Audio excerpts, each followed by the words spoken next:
হায় হায়, কোন উম্মতকে সুযোগ দিছেন কি দেন না আমি জানি না, কিন্তু এই উম্মতকে আল্লাহ সুযোগ দিছেন, খোলা ওপেন সুযোগ, বিলকুল খোলা সুযোগ, যে তোমরা ইচ্ছা করলে তোমাদের আখেরাতের জান্নাতের জমিন যত খুশি তত বাড়াইতে পারো। আল্লাহ রসুল এসা বলছে, আমি দেখা আসছি জান্নাতের জমিন কি আন খালি পড়ে আছে, অনাবাদ। দখল করো আর আবাদ করো। বলছে এইখানে বসে ওইখানে আবাদ করবো কি করে? তো বলছে আমি বীজ নিয়ে আসছি, বীজ লাগাইতে থাকো এইখানে বসে। সুবহানাল্লাহ আলহামদুলিল্লাহ ওয়ালা ইলাহা ইল্লাল্লাহ আল্লাহু আকবার। বীজ নিয়ে আসছি, লাগাও, জমিন দখল করো। মাঝে মাঝে তো হাসি লাগে যে দুনিয়াতে কি দখল করে, অথচ জানে ও চলে যাবে, তারপরও কি করে দখল করে? যেটা চিরজীবনের হবে ওটা কেন দখল করে না? ওটা তো খোলার সুযোগ, এখান থেকে দখল করো। তো যেরকম হায়াত দিছেন, দেহ দিছেন, ব্যবহারের পদ্ধতি শিখাইছেন। হায়াত দিছেন, ব্যবহারের পদ্ধতি শিখাইছেন। আবার মাল সম্পদ দিছেন, ব্যবহারের পদ্ধতি শিখাইছেন। কোথায় ইনভেস্ট করবা, কোথায় লাগাবা,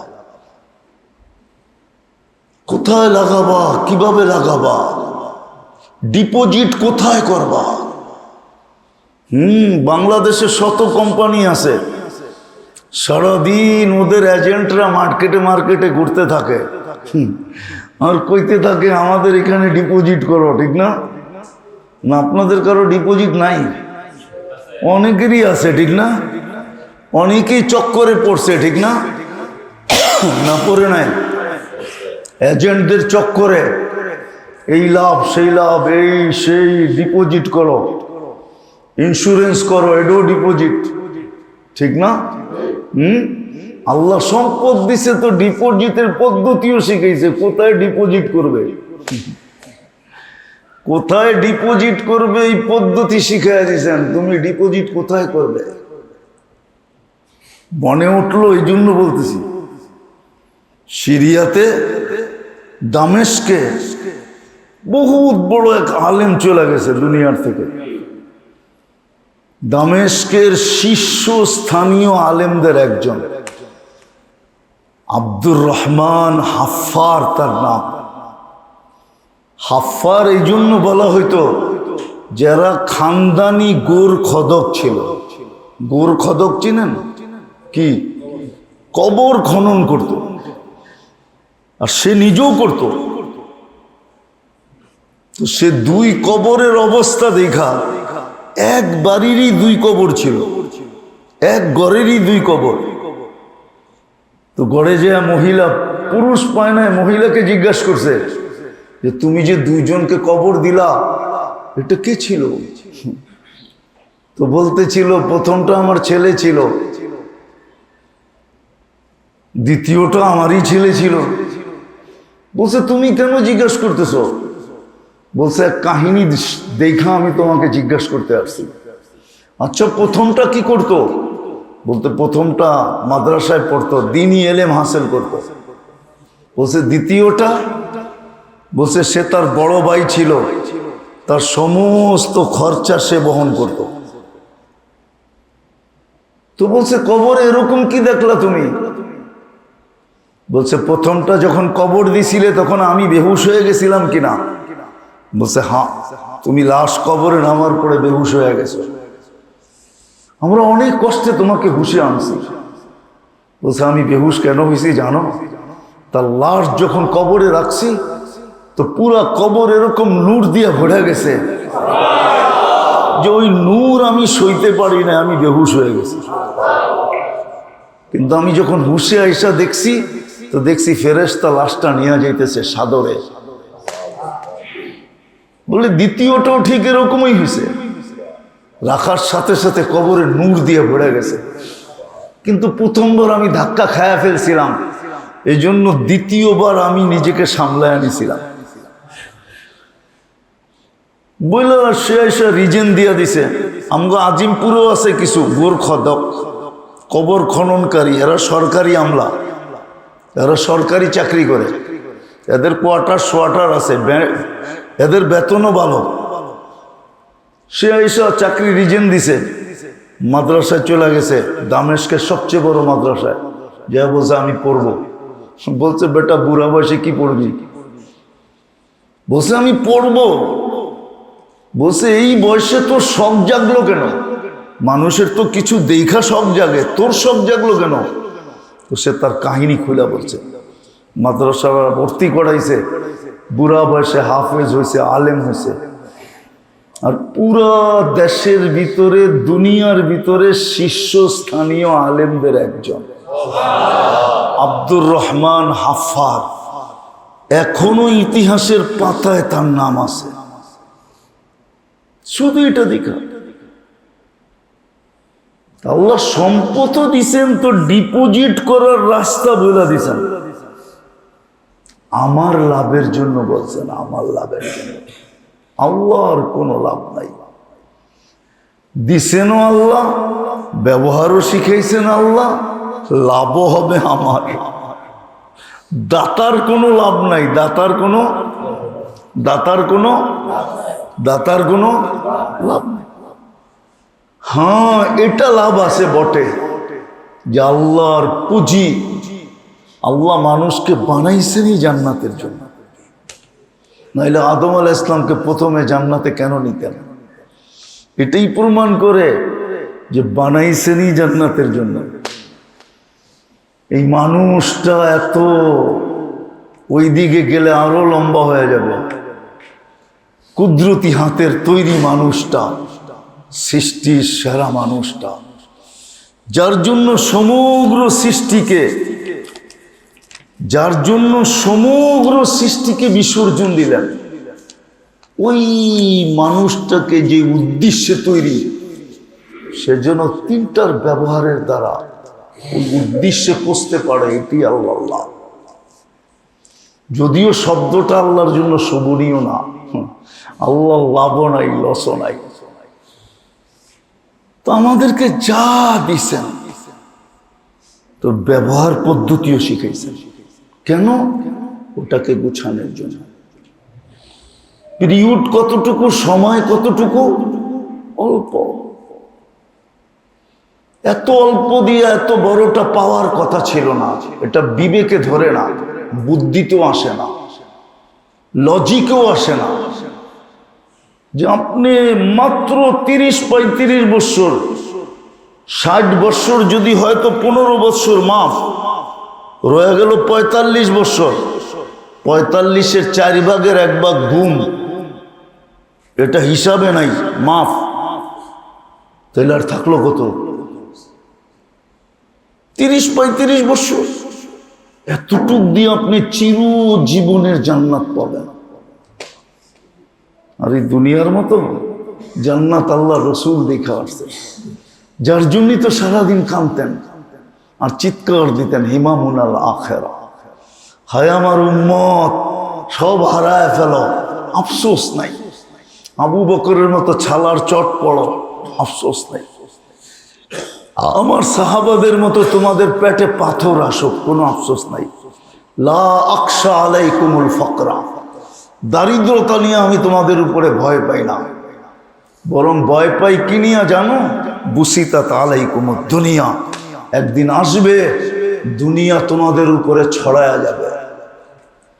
ফাতানাফাসু ফিহা, তোমরা দুনিয়ার ভিতরে প্রতিযোগিতা করবে, কে কার থেকে আগে যেতে পারো, কে কার থেকে বেশি সুন্দর বানাইতে পারো। ভয় এটা নিয়েছিল, আখেরাত যেন তোমাদের ছুটা না যায়। না, আখেরাত চোখে দেখে আসছিলেন, জান্নাত চোখে দেখে আসছিলেন, টিপা টিপা দেখে আসছিলেন, চোখ দিয়ে বুলাইয়া দেখেন না, হাত দিয়ে ছুঁয়েও দেখছেন যে আসলেই কালার সোনার সোনা কিনা, কালার সোনার সোনা কিনা, কালার রূপার রূপা কিনা আসলেই দেখে আসছিলেন, হাত লাগায় লাগায় দেখে আসছে, এই জন্য চিৎকার দিছেন। আসেন মেরে দোস্ত, লম্বা করে কি হবে? অল্প কথাই যদি দিলে ধারণ না করতে পারি, দিলে না গাতলো, লম্বা করে কি হবে? লম্বা করলে তো আসর ঠেকায় দেওয়া যায়, আসর পার করে ফজর ঠেকায় দেওয়া যায়, লম্বা করে কি হবে? দিলে না গাতলো। আর সত্য এটাই, দুনিয়ায় অংশীদারিত্ব হাজারো মানুষের আছে, একজনের উপরে অংশীদারিত্ব হাজারো জনের আছে, না নাই? আছে না অংশীদারিত্ব? না নাই? আপনার কামাইয়ে স্ত্রীর অংশীদারিত্ব নাই, সন্তানের নাই, ভাই বেরাদরের নাই, আত্মীয় স্বজনের নাই, পাড়া প্রতিবেশীর নাই, গরিব শরীফের নাই, অতিক পথিকের নাই, আছে। কিন্তু আখেরাতে তো কার কোনো অংশীদারিত্ব নাই। আমারটা আমার, আমারটা যার, যারটা তার। একজনেরটার ভিতরে আরেকজনের কোনো অংশীদারিত্ব নাই। যদি থাকতো তাহলে ফেরাউন এই আশা নিয়ে মরতো যে স্ত্রী তো জান্নাতে চলে গেছে, আমিও পিছে যাব, আমিও পিছে, কিছু না কিছু হলেও তো বাদ পাবো। তাহলে ফেরাউন এই আশা রাখতো, কিন্তু ফেরাউন জানে যে আসিয়ার জান্নাতে আমার কোনো অংশীদারিত্ব নাই। আসিয়ার জান্নাতে যদি কেউ যায়, বা আসিয়া যদি কারো জান্নাতে থাকে, তাহলে ওটা মুহাম্মদুর রাসূলুল্লাহর জান্নাতে থাকবে। আসিয়া কিয়ামতের দিন আল্লাহর রসুলের স্ত্রী হিসাবে ভূষিত হবে। মুহাম্মদুর রাসূলুল্লাহর স্ত্রী আসিয়া, আসিয়াকে আল্লাহ জান্নাতও দিছেন, রাজাও দিছেন, তো ওইখানে কোনো অংশীদারিত্ব নাই।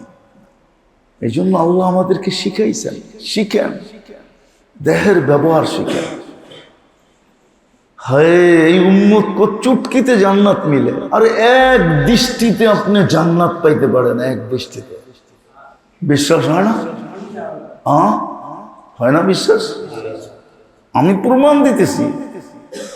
মা বাবার দিকে সদয় দৃষ্টিতে একবার দেখছেন, কবুল হজের সওয়াব, আর কবুল হজের বদলা আল্লাহ বলছেন জান্নাত, জান্নাত, জান্নাত, জান্নাত। আল হজ্জুল মকবুল লাইসা লাহু জাযা ইল্লাল জান্নাহ। এক দৃষ্টিতে জান্নাত, কঠিন তো না। এক টাকা দিয়ে জান্নাত কেনা যায় নাইলে কেন বলতো?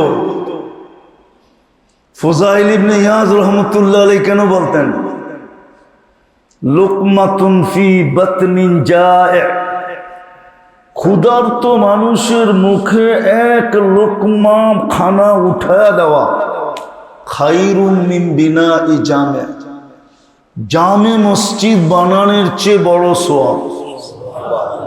আর মসজিদ বানানো আল্লাহ গ্যারান্টি দিতেছেন, বানাল্লাহু লাহু বাইতান ফিল জান্নাহ। একটা ইটও যদি দাও তাহলে আমি একটা পুরা ঘর দিব, বাড়ি দিব। তুমি দিছো এক ইট, আমি দিব বাড়ি। তুমি দিছো 1 কেজি সিমেন্ট, আমি দিব পুরা বাড়ি। তুমি দিছো 1 কেজি বালু, আমি দিব পুরা বাড়ি। আমরা পুরা দিব, তুমি যতটুকুই দাও। এই কথা কেন বলতেন? বিদায় যা আমাদেরকে দিছেন, এই জন্যই কোরআন বলছে ইউনফিকুনা মিম্মা রাযাকনাহুম। আল্লাহ এই জন্যই ঘোষণা দিছেন, আমি তাকায় আছি কোথায় তোমরা ডিপোজিট করো, কোথায় তোমরা ইনভেস্ট করো, লাগাও কোথায় দেখতেছি। নাযিরুন কাইফা তা'মালুন, কোথায় ডিপোজিট করতেছো আমি দেখতেছি। দিলাম আমি, পদ্ধতি দেখায় দিলাম আমি, লাভ হবে তোমার। এই জন্যই তো আল্লাহ মানুষকে বলছে তোর চেয়ে বড় হতভাগা কেউ নাই। কুতিলাল ইনসানু মা আকফারা, ও মানুষ, হায় হায় হায় হায়, তোর চেয়ে বড় কপাল পড়া কেউ নাই। মাঝে মাঝে ওস্তাদও বলে ছাত্রদেরকে, আরে তোরে না বুঝিয়া যদি ছাগল রে বুঝাইতাম তাহলে ছাগল এতক্ষণে বুঝা যেত, তুই তো ছাগলের চেয়েও ব্রেন কম। আল্লাহ আমাদেরকে এটাই বলতেছে, ও মানুষ তুই এরকম হলি কি কইরা?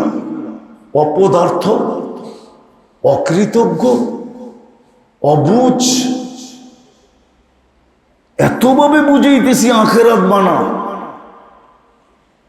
আমারটা 100 সত্য ছিল, কিন্তু তুই আমারটা শুনলি না, যারটা পুরা ধোঁকা ছিল। যুখরুফাল কওলি গুরুরা, কোরআনের শব্দ দিতেছি আমি। যুখরুফাল কওলি গুরুরা, যেটা 100% ধোঁকা ছিল। আজকে আমাদের মন যা বুঝাইতেছে ওটা 100% ধোঁকা, শয়তান যা বুঝাইতেছে ওটা 100% ধোঁকা, আমাদের সমাজ যা বুঝাইতেছে 100% ধোঁকা, আমাদের পরিবেশ যা বুঝাইতেছে 100% ধোঁকা, আমাদের শিক্ষা দীক্ষা যা বুঝাইতেছে 100% ধোঁকা। সব ধোঁকা, সব ধোঁকার ধোঁকা, ধোঁকার ধোঁকা, ধোঁকা। এটার নাম বলে ইকোনমি বানাইছে।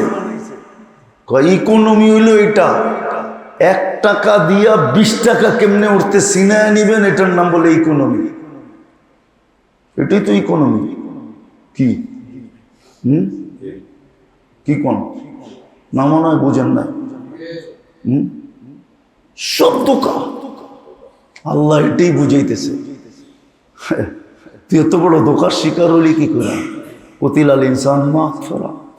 এই জন্য আসেন, আসেন, সুযোগ এখনো হাতে আছে। আমি বলি, যদিও কথাটা অন্যরকম লাগে, হ্যাঁ মাঝে মাঝে আমরাও বলি তোমার জন্য মৌত পর্যন্ত অপেক্ষা করবে। আল্লাহ বলে, বান্দা তোর জন্য আমি কণ্ঠনালীতে রু আসার পূর্ব মুহূর্ত পর্যন্ত অপেক্ষা করব। আপনি করবেন কোনো মানুষের জন্য, কোনো ব্যক্তির জন্য, আর আল্লাহ করবে আপনার আর আমার জন্য। হাত্তা ইউগারগির কথাটা বহুত বড়, বড় ওয়েট রাখে, বড় ওজন রাখে, বড় দামি। আল্লাহর মতো সত্তা আমার অপেক্ষা করবে হাত্তা ইউগারগির, আমি কণ্ঠনালীতে রু আসার পূর্ব মুহূর্ত পর্যন্ত ফিরি কিনা। আচ্ছা মানলাম, কণ্ঠনালীতে আসার পূর্ব মুহূর্তে আমি ফিরলাম, কিন্তু সময় পেলাম কোথায়? মানুষও তো বলে, সিলেটের একটা প্রবাদ বাক্য আছে, বুঝবেন কিনা জানি না, বলমু? আইলা তো আইলা, হগলতের বাদে আইলা। আসলা তো আসলা, সব শেষ হওয়ার পরে আসলা, এখন আর লাভ কি? এখন পাতিল কাঁচায় খাইলে খাইতে পারো। তো দুনিয়ার মানুষ যদি ওই সময় আশাটাকে আশা মনে না করে, কিন্তু আল্লাহ তো বলতেছে ওই সময়ও হাত উঠাইলে মাফ করে দেব। ওটা আশা বলে গয়না নিম। বলেন, তারপরও দোকায় থাকি কি করে?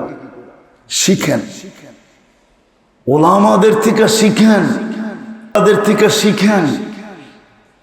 আপনি আগ্রহ নিয়ে আসেন, দেখেন ওলামা শিখায় না না শিখায়। টুকায় টুকায় শিখানো সম্ভব না।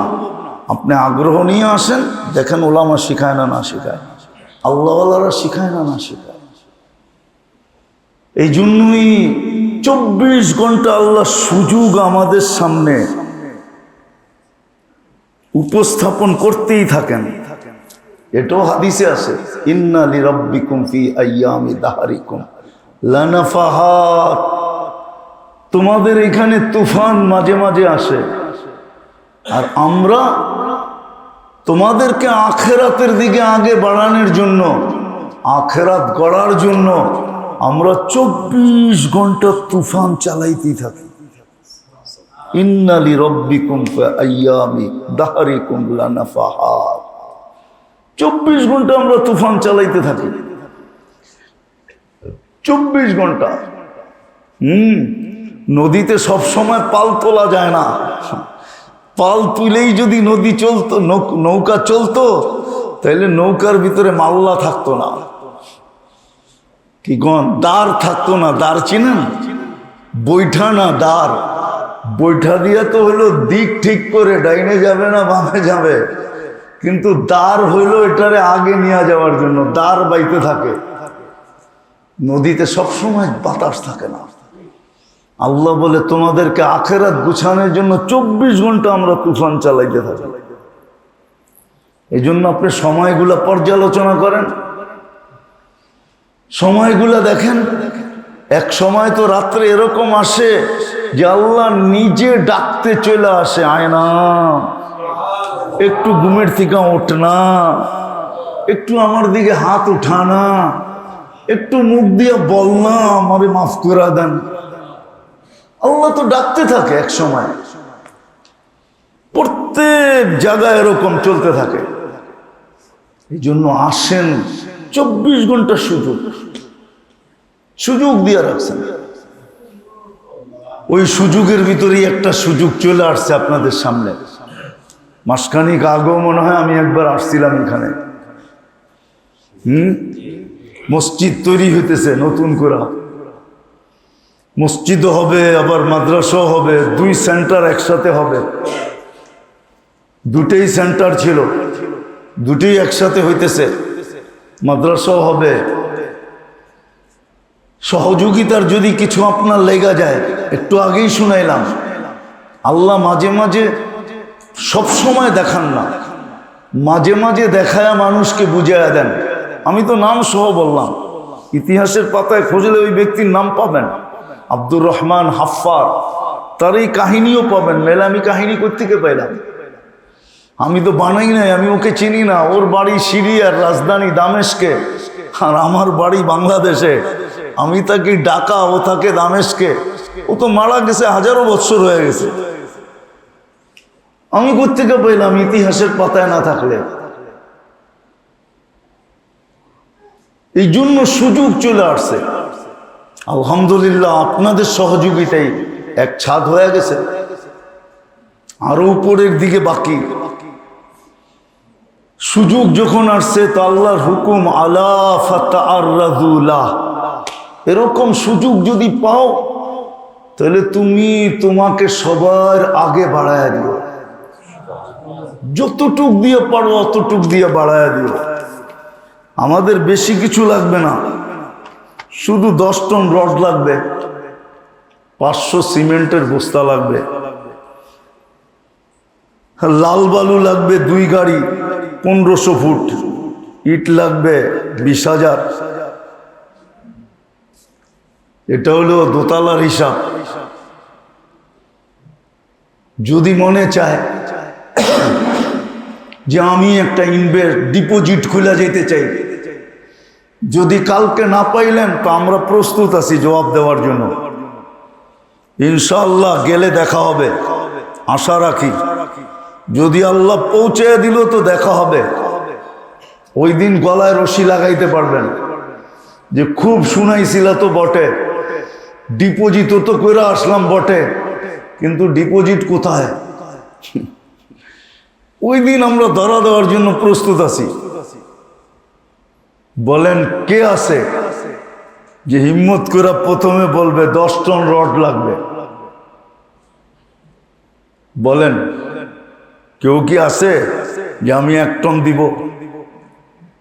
ডিপোজিট করেন আল্লাহর সাথে, পাবেন আপনি। বলেন হাজি আমির হোসেন সাহেব 1 টন রড হয়ে গেছে, সুতা কাটা গেছে, বাকিগুলা পড়া যাবে তাড়াতাড়ি। বলেন আর 9 টন দরকার। বলেন আর কেউ আছে এদিকে? মোহাম্মদ নূর আলম সাহেব 50 বস্তা সিমেন্ট, 500 বস্তা লাগবে। বলেন রড, বলেন জলদি জলদি জলদি জলদি জলদি। আমি আশা করি পুরা হয়ে যাবে।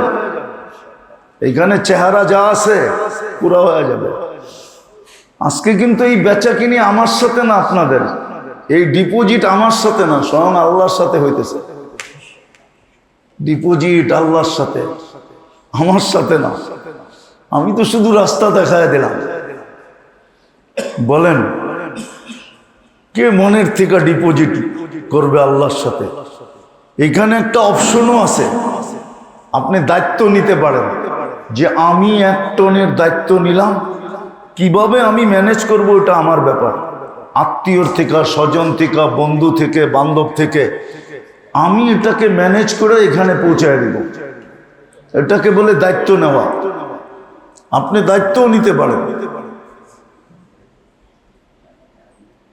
হ্যাঁ, কি বলো? এই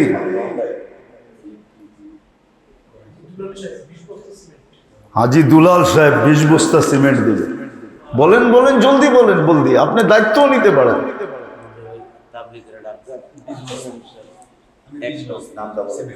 উনি 20 বস্তা সিমেন্ট,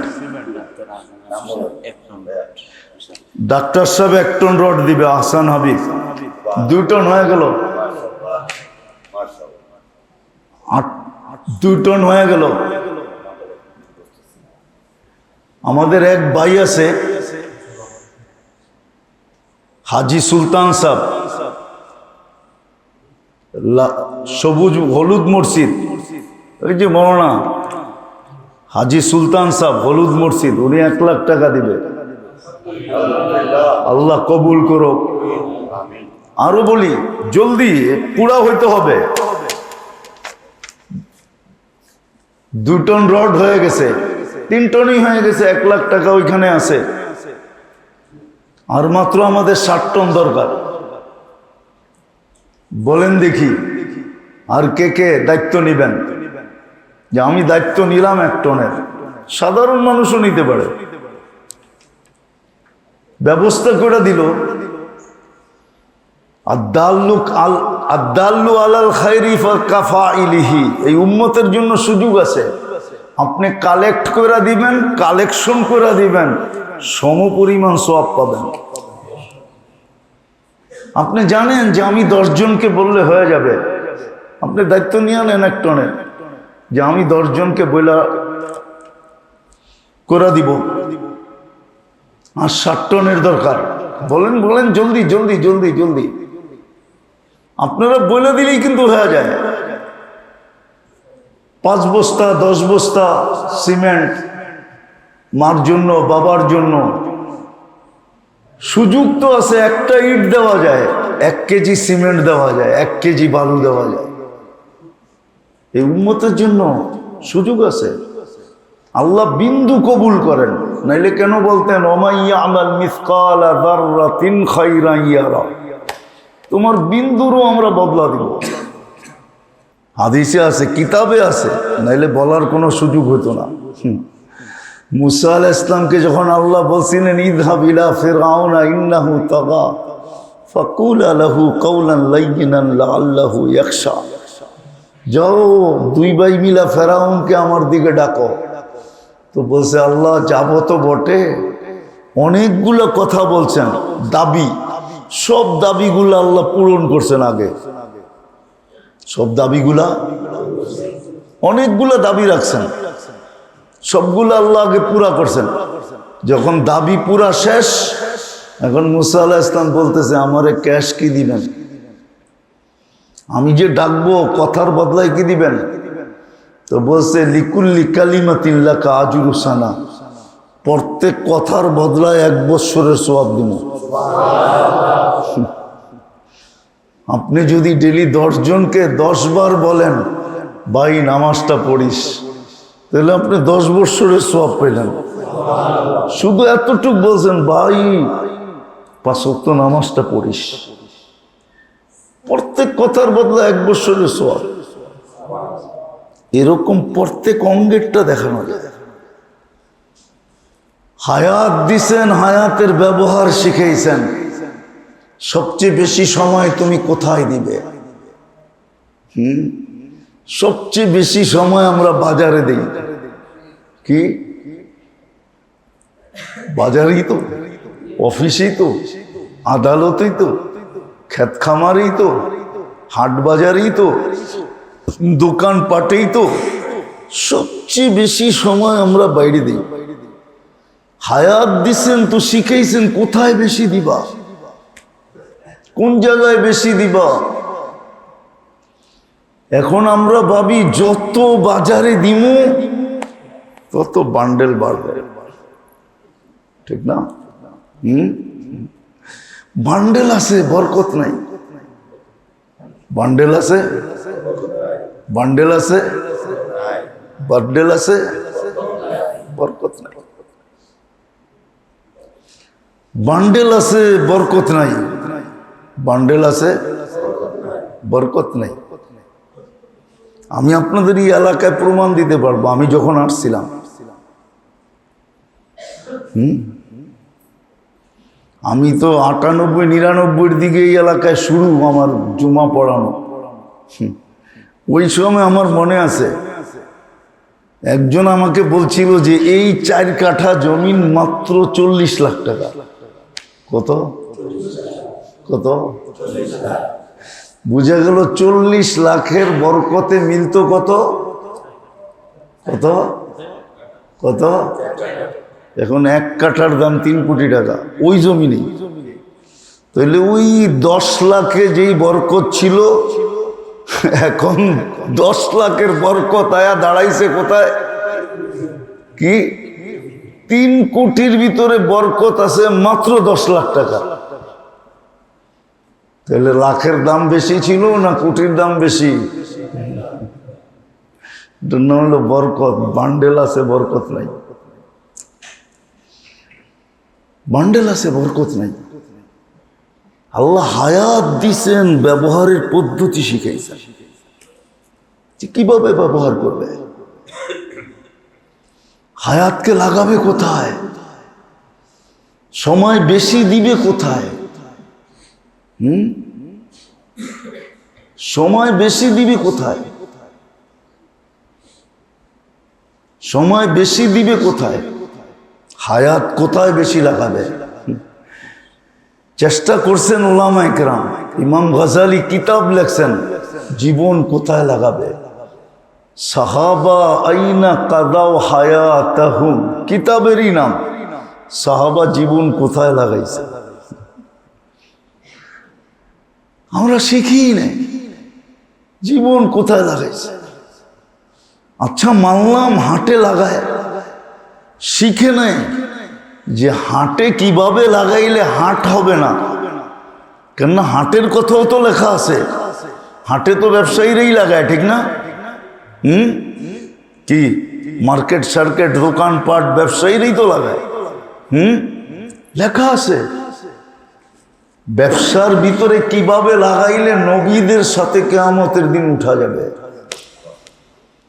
আত্তাজির ইয়াহশুরু মান নবিয়্যিন ওয়াস সিদ্দীকিন ওয়াস শুহাদা। নবী সিদ্দিক শহীদদের সাথে কিয়ামতের দিন কাঁধে কাঁধ লাগায় উঠবে। যদি বাজারে থাকার সময় কিভাবে কাটাবে ওটা শিখতো, থাকতো বাজারে, কোনো আপত্তি নেই। কিন্তু যদি শিখতো যে বাজারে আমি কিভাবে থাকবো, এটা যদি শিখতো, দোকানে কিভাবে থাকবো এটা যদি শিখতো, অফিসে কিভাবে থাকবো এটা যদি শিখতো, এটাও তো শিখে না। এক তো থাকেও বেশি, আবার কিভাবে থাকবে এটাও শিখে না, ওটাও শিখে না। যদি শিখতো, তো যেটা বুঝাইতেছিলাম, আমাদেরকে সব কিছু দিছেন ওইটা গুছানোর জন্য, আখিরাত জান্নাত গুছানোর জন্য।